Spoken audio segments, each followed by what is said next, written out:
Hey, what's going on, everybody? My name is Jordan, also known as J Monster. Hope you guys are all having a wonderful day, and thank you for joining me for another 30s Reforged replay battle. This is going to be another test battle on .97. Now, I know I promised you guys a team game with the Haradrim build that I showed off in my last video, but unfortunately, due to the rate of development, that the replay was actually a few builds behind at this point, and don't really have the means to reconstruct that particular build in order to run that flawlessly. So I did actually record it, and then I realized that it had desynced near the end, and there was a few things that were fairly key things that were different. So instead of that, I'm going to show off a 1v1 here between Gondor and Angmar, and I hope that will do in its stead. I am going to try and get you another Haradrim replay with that build, either done by myself, or I'm going to put out a call to the community to try and show that off a little bit more. But yeah, if you guys want to know kind of how it went down, I could tell you. But there were some pretty significant gameplay mistakes in there, like teamwork mistakes, and I feel like that might have frustrated a lot more people more than they would have enjoyed the edifying kind of breakdown of Harad's changes and things like that, and where they're moving forward. So I can always talk about that with you guys down in the comments if you're curious. But for the time being, I'm going to go ahead and I'm going to show off this 1v1 because it is really good, and it shows it's very, very close, and it shows off kind of a lot of the changes that have taken place for both Gondor and for Angmar. So without any further ado, actually before I get into that, there was a bit of a mix-up in the way that our files were kind of being merged in like the general workflow of the devs on the Reforged Discord. So a lot of units have fire arrows in this that are not intended to have fire arrows. So do not take that as a statement of balance. It's just a mix-up, and they won't have that in the release, so don't worry about it too much. But in any case, take a look at the army comps here, and then we can jump into the replay. The first army we're going to look at today is, of course, Angmar, being played by Solomon, who actually sent me in this replay. He's got a unit of Barrow Wights here. It's interesting formation. This is not the way I normally see Angmar played. I usually see a lot more of certain key core units, at least what I would describe as core. But you're not actually going to see them today, so it's a pretty fresh approach to Angmar, which I really enjoy. So out in front of me, we got some Barrow Wights. Barrow Wights have undergone some pretty significant changes, mostly because of how damned good they were as a tar pit. So they have lost one of their HP, which I think they got just a tiny bit more expensive, which does decrease their effectiveness as a tar pit a fair amount. But there are still a lot of them in the unit, and you are still able to, I believe, bring 2 of them. So they are still functional, but they won't be as strong as they were before, and that's definitely by design. Out in front, we've got some Goblin Trackers, 2 units of them. And then on the wings here, we've got a unit of Snaga Stalkers, still free, but there are some changes coming to the fodder units in general. Namely, you will get 1 fodder unit for free, and afterwards they go up to their regular price. And then afterwards it will, just because of the way that red prices work in Medieval 2, they will continue to double after that. But you're not usually going to take 4 or 5 units of Snaga Stalkers. There's really not any reason to. Angmar has a lot more options, so I feel like that's a pretty decent system that gives you a little bit of a boost. As certain factions, only about 3 factions, and they're all Orcish, they get these fodder units, and I think that's a little bit of a better system than it was previously.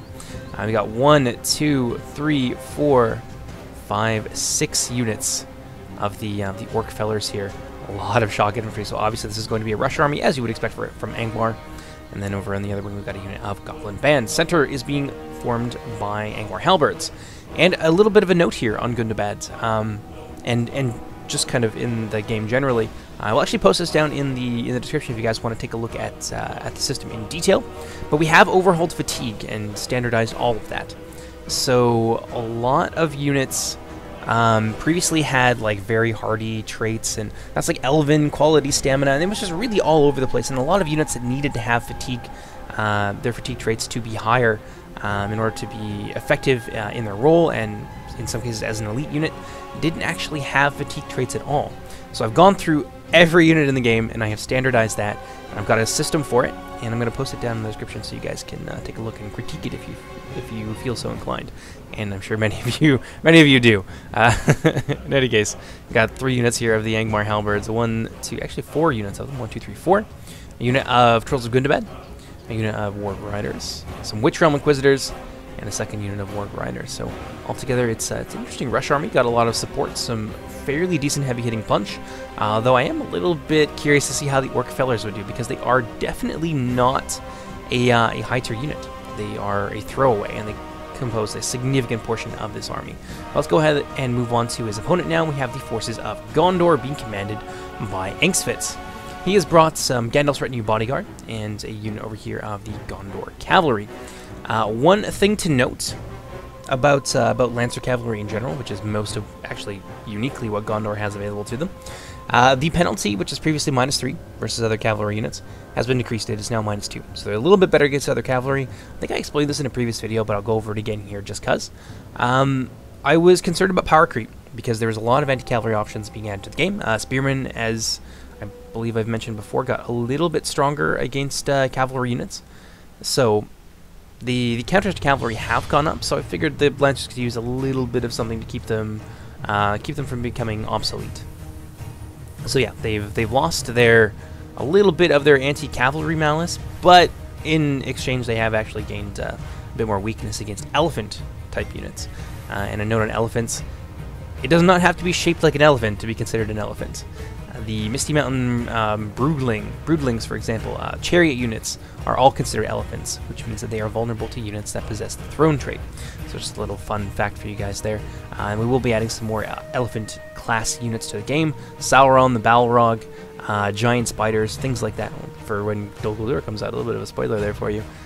So those units will be important moving forward. I'm just trying to get a framework established in place, so that when it comes time to integrate the new factions and some of the new mechanics that they have, that we have a solid system ready to fit them right into. So it'll be a lot easier on our balancing crew, and we'll be able to get those patches out to you hopefully a little bit faster. At least that's the intent.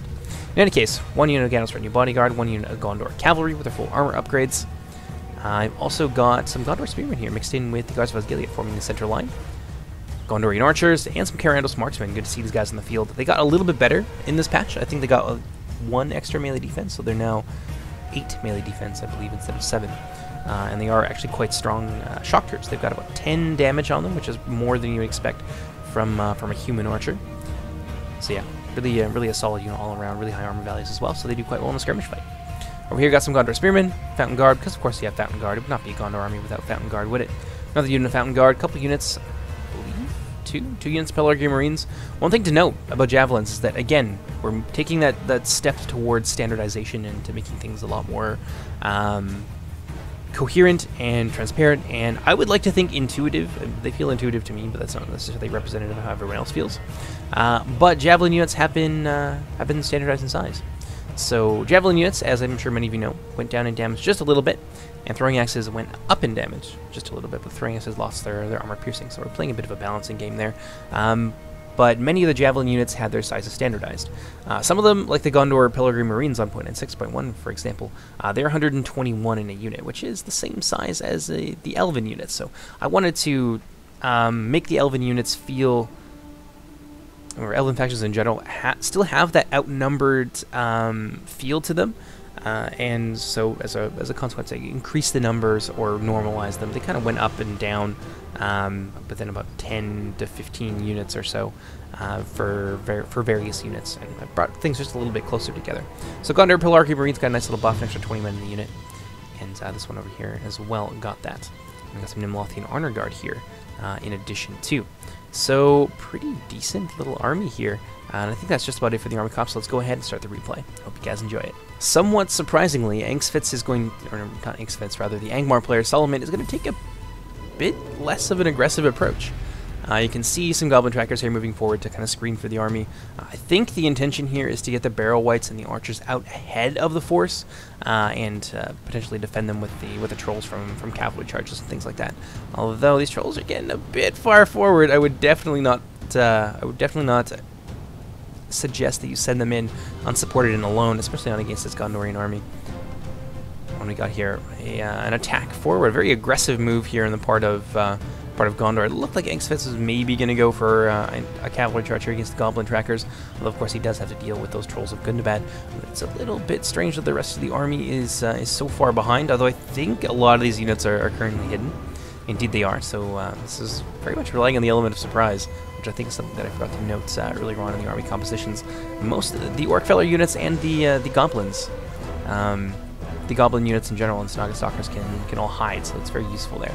And I think the addition of the ability to hide anywhere to the Orc Fellers is a new one in 0.97. I don't think we can currently do that. Over here we got some aggressive cavalry movement from the Warg Riders. Angstfitz, ooh, this could be really ugly. I would honestly pin these guys in place with those lancers, because of course they're just going to turn around and get into your Carandros marksman. Let's go ahead and let's turn things down just a little bit. There's a lot of action happening on the field all at once. Warg Riders kind of caught at a disadvantage here. The 2 HP of these General's Bodyguards, as well as their high defense values, will serve them quite well in dealing with these Warg Riders. And we got a little bit of early routing here from Solomon, pinned against those Carandros marksmen, who are no slouches in close quarters. That's going to be the end for those Warg Riders. Over here, Gondor Cavalry got themselves routed pretty early on by a combination of Warg Riders and Trolls of Gundabad. So, fairly even exchange there. The Gondorian players now pursuing the Warg Riders. I might not have done that because there is, of course, a second unit of Warg Riders yet to come. Although, with the Gandalf's Retinue Bodyguard running through the Barrow Whites and through the Goblin Trackers, while the Gondorian Cavalry hold them off, it might not be such a terrible exchange. I'm sure a lot of damage could be done there. So let's kick it up just a little bit. Gandalf's Retinue Bodyguard just sailing through these loose formation infantry. Another nice charge there from the Gondorian Cavalry. The Wargs, however, have been activated and are on their way over to the center in order to repulse this Gondorian Cavalry assault. Meanwhile, the rest of the Orc Fellers have been activated, and now the Angmar rush has, it has begun in earnest. Look at that.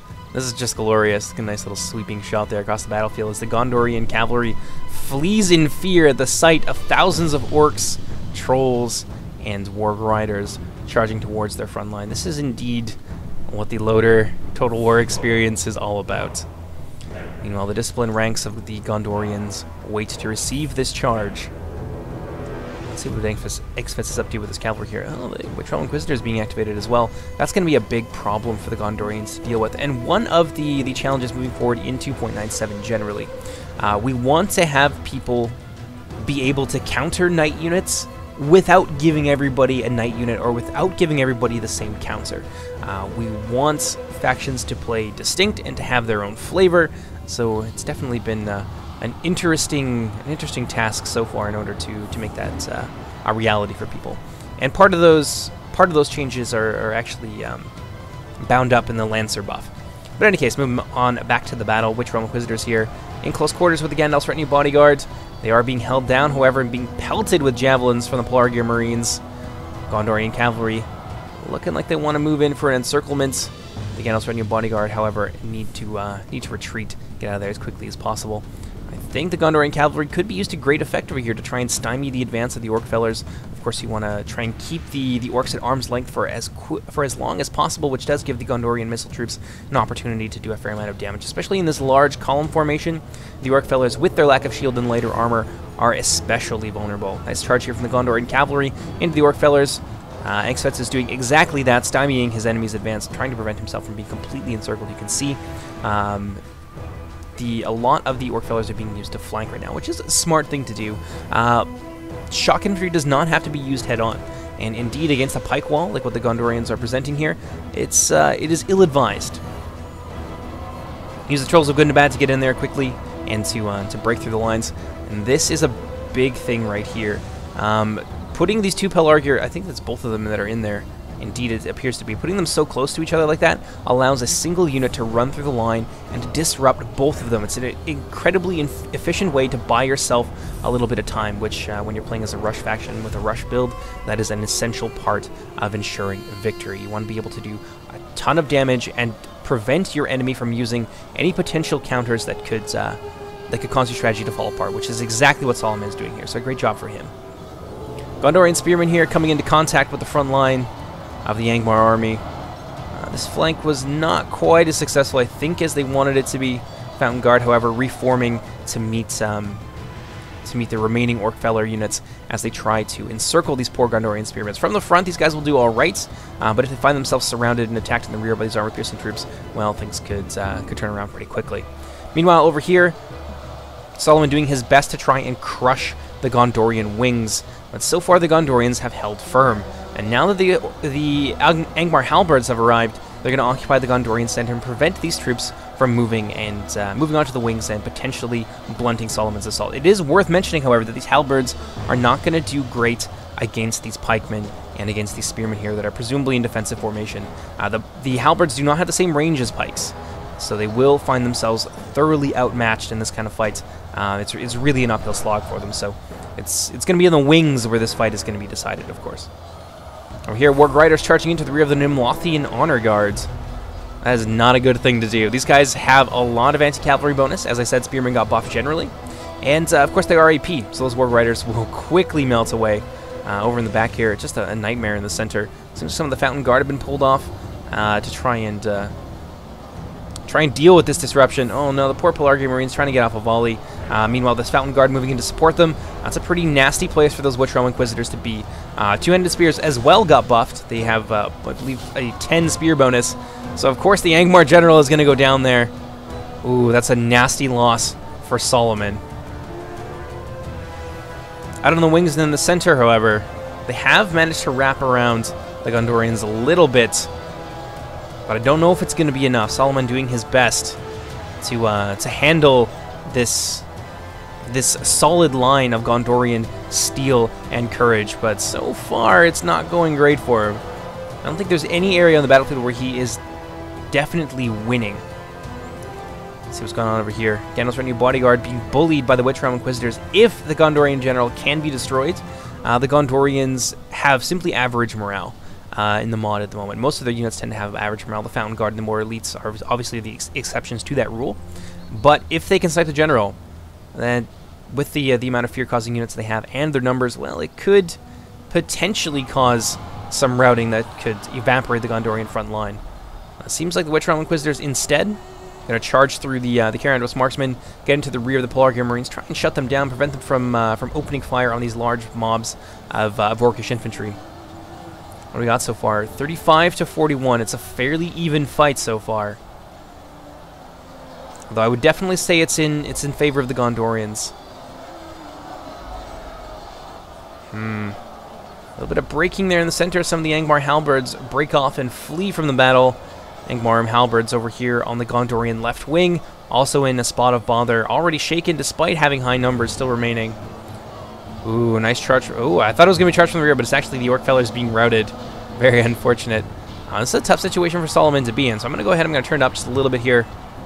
Those Javelins doing their best to deal with these heavily armored Witch Realm Inquisitors. But they are going to get cut down in melee by these elite Black Numenorian warriors. And a rear charge at a significant portion on the line. And there goes the Gondorian General. I thought he was in the Gandalf's retinue bodyguard, but indeed he was not, and that's going to hurt. That's going to hurt for some of the Gondorians, though the Angmarium are breaking off. We could see them rally and reform. Look over here, the balance of forces evenly matched. These guys are losing, and the Spearmen are a little bit shaken. They're not too sure with the death of their general whether or not they want to continue this fight. Got some Gondorian units breaking in the center. Pikemen kind of a little bit messed up here, actually turning their backs to the Angmar halberds, which is a bug. I've talked to Kuro about it. I'm not sure if there's any means of fixing it. It is something that happens to your spear wall units when they take a certain amount of casualties within a certain amount of time. So for the time being, you will just have to try and keep an eye on it. Yeah, there's, as far as I know, that's not something that's unique to Reforged, and is just generally a weird bug. But again, we'll try and find some means of figuring out what exactly the problem is there and fixing it. In any case, center line here. The Fountain Guard moving around trying to support the flagging Gondorian line as they are starting to lose a bit of ground here. Looks like we got some units here who have reformed, are in the process of breaking the center. Guards of Osgiliath getting charged from the rear. If they turn around and hold their ground against the Witch Realm Inquisitors, they could destroy that unit. It seems like maybe Angstvetz is trying to get them to fall back a little bit. Although maybe he just he clicked an attack order onto the Witch Realm Inquisitors. Now the Guards of Osgiliath trying to reform, trying to hold down the center. They've done admirably well so far. There's a lot of dead orcs all around there. And now their morale is kind of stabilized a little bit, so they are back in the fight. Over on this end, the Fountain Guard, again suffering from that strange bug. It is something you do have to keep an eye on. But they were holding out quite well for a very long time against pretty well, almost unwinnable odds. But that's the kind of thing the Fountain Guard would do. They will hold out, and they will really bring a lot of value to the army, which is why so many people bring them. Over here on the Gondorian right wing, you see some breaking here. Guards of Osgiliath breaking off. In the center, they are still holding strong. Over here, again, it's the Fountain Guard putting up the most stable resistance on this Gondorian battle line. And they're actually beating back the forces of Angmar, although their center has been lost at this point. I think there are still some reserves. Got some Pelargir Marines here, some Gondorian archers, and of course some Carandros marksmen, a little bit of spearmen in there to try and slow the bleeding as the Angmar crush their way through the Gondorian center. Still a lot of missile units here, and we saw it in the last battle with Gondor. Missile units can really change the game, even in an infantry fight, especially if you can keep the infantry that's broken through your line occupied the way that the Gondorian player Angmar is doing right now. It is possible to pull it back even when you are at a great disadvantage. But unfortunately right now the Carandros marksmen, instead of going after something useful, they seem to be shooting at the Orc Fellers, which is probably not a great thing. Found Guard over here being slowly overwhelmed by a combination of Orc Fellers, Orc Halberds, and a little bit of help here from the Barrow Whites as well. All those are AP units, although the Barrow Whites do have a single point of attack. You can see the missile units here from Angmar rallying, being pulled out of the fight. Angmar is going to try and make a last stand here with the remnants of his Gondorian army. What do we got over here? A lot of Gondorian forces have come out of this in pretty good shape. If we look at the percentages here, they are still fairly even, but at a glance, it really seems that Gondor is the one that has the advantage here moving into this fight.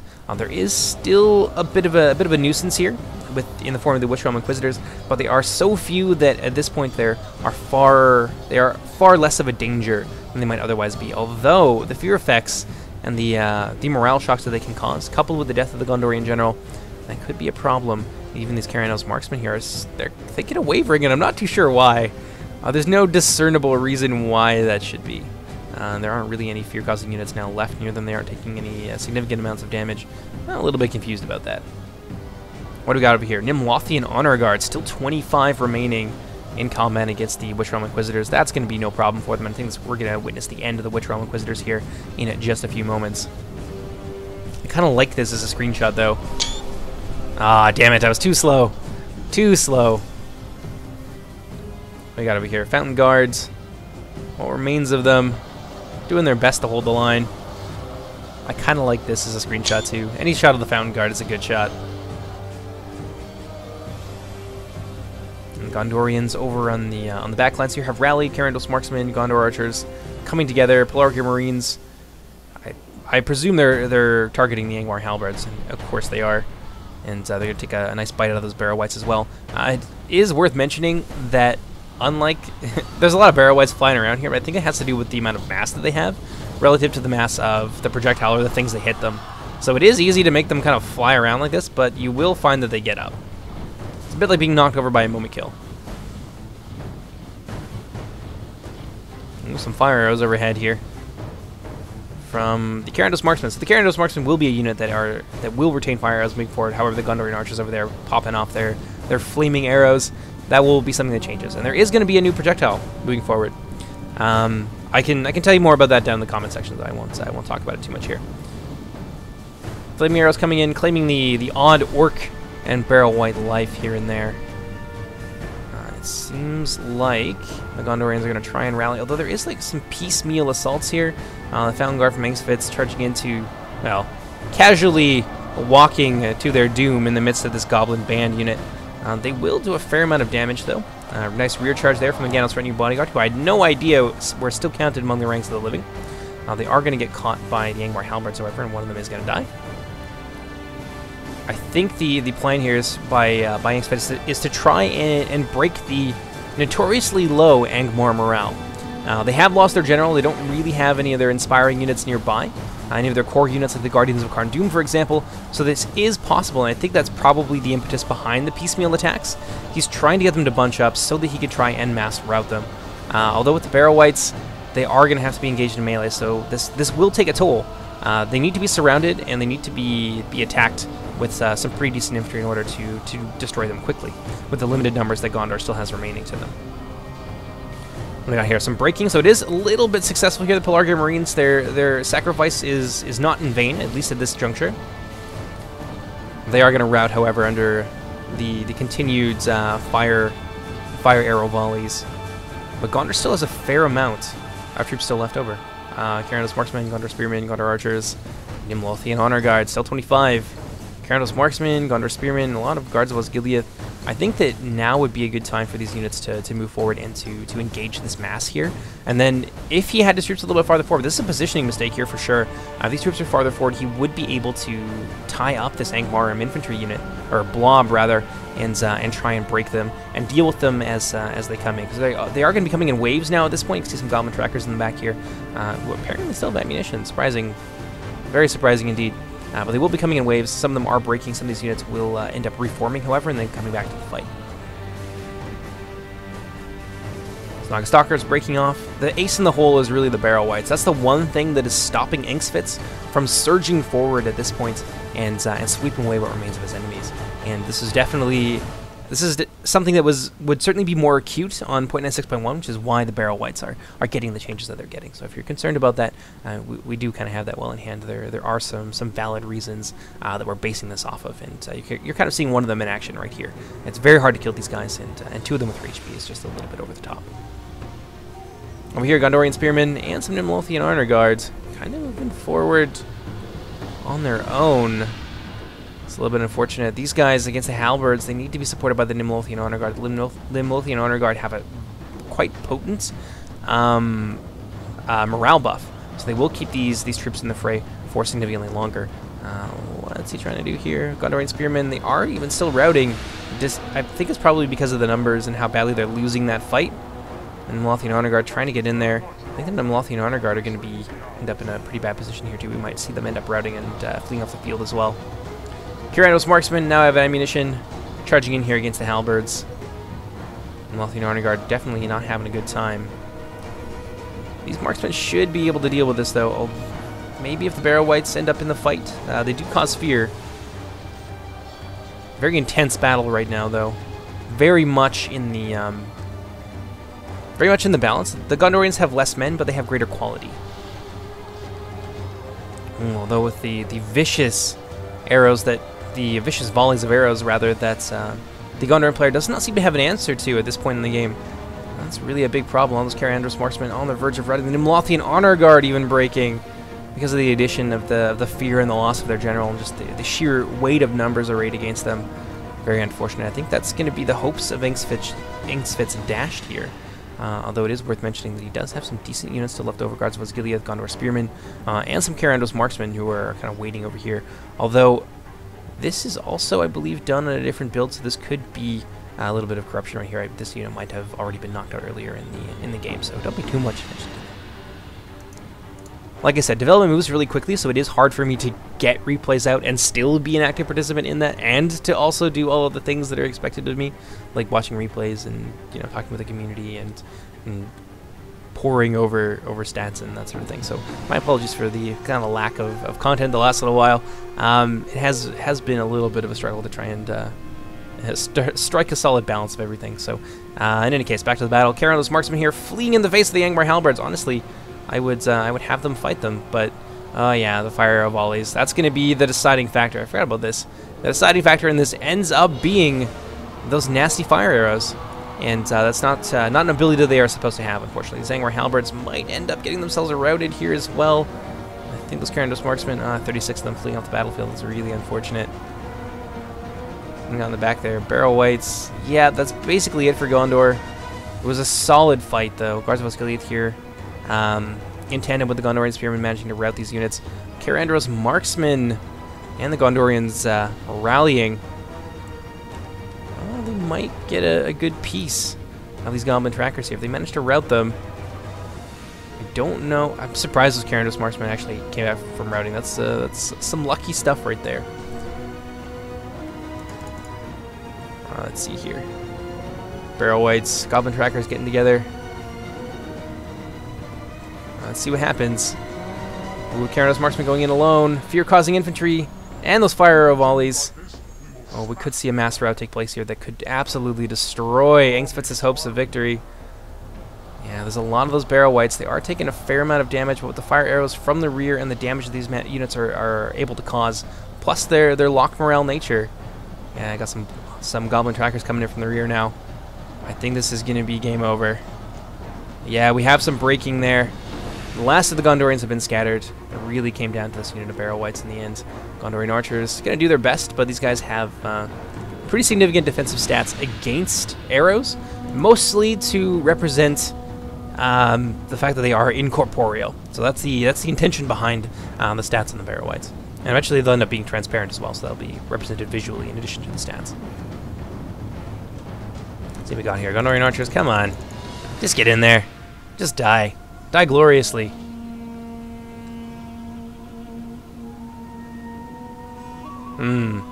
Kiting. There's really no way these guys are going to get shot to pieces by archers. It's kind of a vain gesture. So yeah, we're going to keep it on 6 times here. And I'm sure eventually Inksvits will have to admit defeat, because you simply cannot shoot these units to death. Not as many as there are right now. And there they go. One glorious last stand. Let's get down there. Down in the mud and muck with the Gondorians. I think that's going to be a rout there. More and more of them dying against that fear-causing unit. And indeed, that's it, that's all. 96-96, however, a really good fight. Really, really, really good fight. And I think a lot of it ended up coming down to the way that the Angmar player was able to shut down a lot of important assets of the Gondorian army. I mentioned it in some detail earlier on in the battle when the trolls charged right through the center into the midst of basically the entire Gondorian skirmish line, which allowed a single unit of trolls to disrupt everything. It was such a well-employed tactic on the part of Solomon that you really have to give him kudos for it. In the end, the inability of those skirmish forces to support their line, I think, is what caused the Gondorian good downfall here. If they were able to shoot apart many of those lightly armored and unshielded units, well, then it would have been, I think, a very different story. Gondor would have had a lot more numbers coming into the end of the game, and it would have been possible for them to simply sweep what remained of Angmar off the field. So, really good play there on the part of Solomon. That early tactic there, the way that he kind of played for time, really made a big difference at this 1v1. So I hope you guys enjoyed this, and I hope you guys will join me for whatever comes next. I think I've got a siege that I want to show you guys, and I've got a really nice 2v2v2 free-for-all, which you may also see on the channel of Surreal Police. I'm really, really happy to say this. He is looking for replays for older games, so Medieval 2, Third Age, that sort of thing. And if you guys are interested, I would recommend going and checking out his channel. I've been a fan of his probably for about 5-6 years.